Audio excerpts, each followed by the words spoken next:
Welcome to the Government News Brief for Wednesday, February 3, 2016. In the news, billions earmarked to link coastal and hinterland, government encouraging unions to have a united May Day rally, and close to 40 Lindeners reallocated lands. With these and other stories, I am Azim Khan. Stay tuned. A program to make rural and hinterland communities more accessible is set to unfold. This year's budget has set aside billions to improve roads in a number of these communities. Glendon Greenwich reports. A total of $6.72 billion has been allocated to improve roads in rural, urban, and hinterland communities. The communities to benefit include Bartica, Madia, Aituni, Kwakwani, Puruni, Itabali, Mabrumo, Port Kaituma, and Baramita. Works will be undertaken on the Linden-Kwakwani corridor. The long-term aim is to have the corridor fully paved. This will improve access to communities in Aituni, Araraima, Kwakwani, Ibini, Kimbia, and other remote areas along the Berbice River. We will have the continuation of the rehabilitative works on the Bartica Stelling, because the president's vision is to have Bartica made a township. So works will be continued there. I must say that works also will be done on two of our major ferry vessels. So works will continue on our road networks. $2 billion has been earmarked over the medium term for the improvement of airstrips and airdromes. An additional $1.7 million is earmarked for the rehabilitation and the surfacing of roads in areas such as Madia, Bartica, Aituni, Kurupukari, Tabatinga, and Port Kaituma. The proposed investments are done with the aim of ensuring those residing in hinterland communities benefit from basic amenities to ensure all Guyanese experience the good life. For the Government News Brief, Glendon Greenwich reporting. For some time now, May Day observances have been marred by umbrella unions holding separate rallies. This year could see the trade unions coming together. Here is that story. Trade union bodies and members yesterday met with Minister within the Ministry of Social Protection, Keith Scott. The focus was on bringing the unions together for a unified May Day rally. I felt the time had come for us to start thinking as one nation. I felt that the opportunity presented itself for us to make use of our 50th anniversary. And I felt that we must now rise above any personalities, any sense of not being properly informed, and let us look at what is the real issue. Issue is trade union unity. According to Minister Scott, the government is in no way attempting to dictate to trade unions what they must do on May Day. The effort is more aimed at encouraging the unions to unite, and the government will support where it can. We were prepared to assist with funding. We were prepared to assist with a whole lot of other things, but we feel that at this point, you have got to be able to be the ones that must decide the way forward. We are not abandoning you, we're not abandoning the idea, and we stand ready whenever you ask us, anytime from now, to come back on board. But because the idea is unity, we will always make as a condition that we must have the TUC and FITOG together in our discussions forward. This year, May Day will be observed as Guyana celebrates its Golden Jubilee of Independence. A number of activities are planned for the milestone. With this Government News Brief report, I'm Paul McAdam. Close to 40 Lindeners benefited from reallocation of lands as the Housing Department hosts its second Public Day outreach in Linden. More in this Senika Thorne report. After waiting for over a decade, some 36 persons of Linden have finally been allocated a house lot. They were among the hundreds of Lindeners who participated in a Public Day exercise hosted by the Department of Housing. The meeting was held at the Linden Enterprise Network on Tuesday. Among those persons who were granted an immediate allocations were persons who had applied in the late 90s and early 2000s.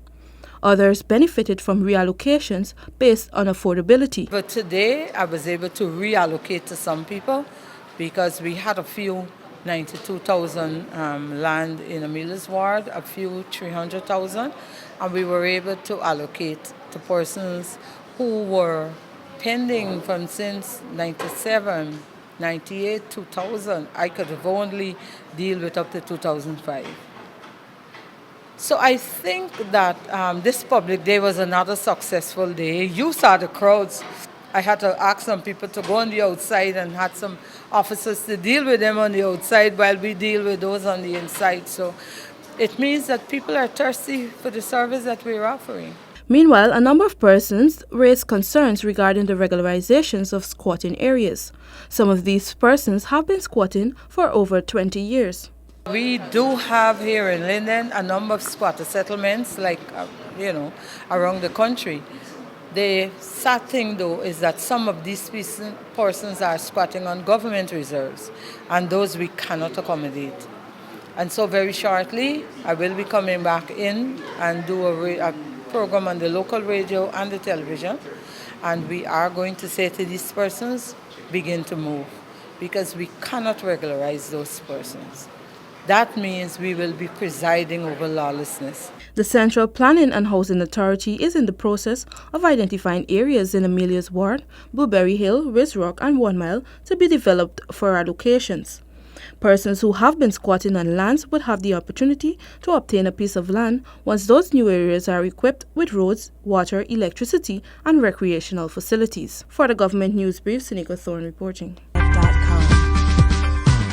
Pensioners will be receiving an additional $1,200 come April 1.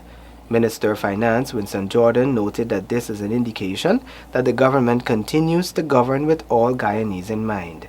More in this report. Even though pensioners will not be receiving the additional increase for the first 3 months, many are in anticipation. Gina paid a visit to a number of post offices, and the pensioners have this to say. We're content with whatever this government running this thing. We get a little extra and everything. And concerning about they say the water rate and the light bill with the government, previous government used to give. Not everybody used to get free light bill and free water rate. They are the own people, but this government, the same as this government must give it. Will everybody pay?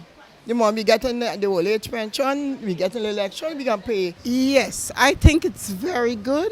I think the government has done well for our elderly people, and we are pleased. I can talk on behalf of all who I've seen, and they are pleased with it. Nearly 50,000 pensioners are expected to benefit from the increase to $18,200 that will take effect in April.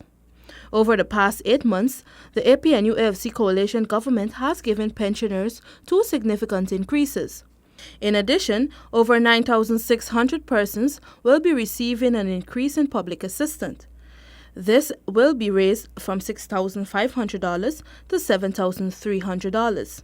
Further, all persons over age 65 will be exempted from tax travel as long as they have a Guyanese passport. For the Government News Brief, Seneca Thorne reporting. Various initiatives are to be undertaken to maximize growth in the tourism sector. These would see financial benefits to all Guyanese. However, a lot will depend on whether the National Assembly approves of the money allocated for the Ministry of Tourism. The ministry is busy organizing the bed and breakfast program. As you would have seen, we had ads in the newspaper.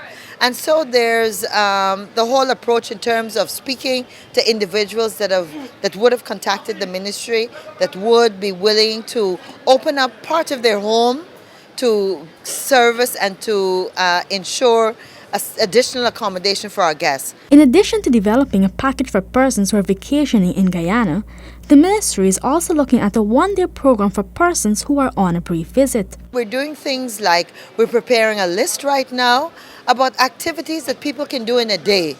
You know, quite often you've got somebody that comes, they don't want to go all the way to the Rupununi for whatever reason, they may not have as much time, and therefore we want to say that there's some beautiful places that we're packaging that is a great day trip.